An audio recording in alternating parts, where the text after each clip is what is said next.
Finished with summer. Fall begins tomorrow, but I am sorry to say it's not going to be a very fall-like feel. This often happens, of course, at the end of September. We're looking at our high, maybe 91 or 92 for tomorrow, but the average for the first day of fall here, September 22nd-ish, is 87, so we'll be above average. However, if you're looking for a fall cold front, this one isn't exactly it, but it's a little something. Let me show you our moisture map. The purples are the dry air approaching at the middle of the week. Still pretty humid with these oranges in place on Wednesday and Thursday for us. We also, though, get a chance of rain. So two things that we're looking for, some rain and also some fall weather. Again, not getting a full fall kind of feel, but we do have scattered rain in the forecast, perhaps especially Wednesday night and Thursday. The rain chance up to 60%. And then next weekend is actually looking pretty nice. Not quite as humid and even a little less hot, with temperatures only topping out maybe close to average in the upper 80s. So just a little something to look forward to at the end of this week and this coming weekend, different from this past weekend where we hit 94 and 92 at the airport yesterday and today.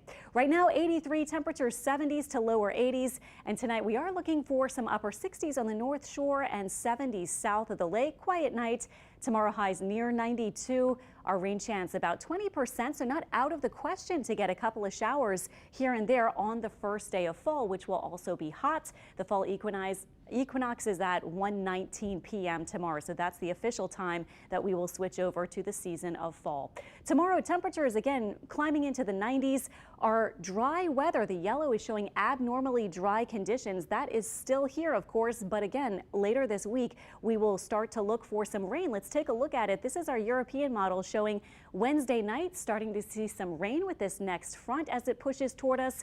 Thursday morning, some scattered rain, and maybe even into later in the day on Thursday. Not the entire day, but at least through the day, some chances for those scattered downpours here and there.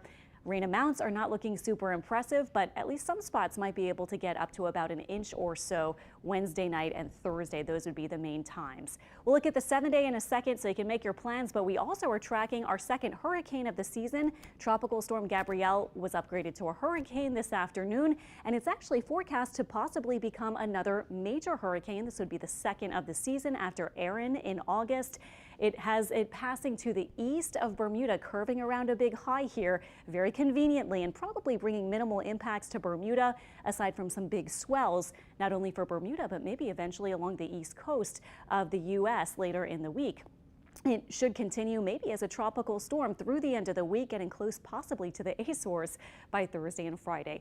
The National Hurricane Center, besides Gabrielle, also tracking two spots. This one, the farther out one with a little higher chance of development, this one a pretty low chance of actually developing, but just tracking these, it looks like these two tropical waves are going to take a while to get going, but could become a depression or maybe some tropical storms. We will see. This is their placement at the end of the week, and conveniently they move out to the north, just like we've seen with many of these systems. And look at this, that cold front will be a player at the end of next weekend, kind of guiding those away from the U.S. East Coast. It looks like it's still early, but just wanted to give you a heads up there on what we're tracking. No threats from the tropics for us. Our 7-day forecast shows the slight cool down and less humidity in the forecast for next weekend.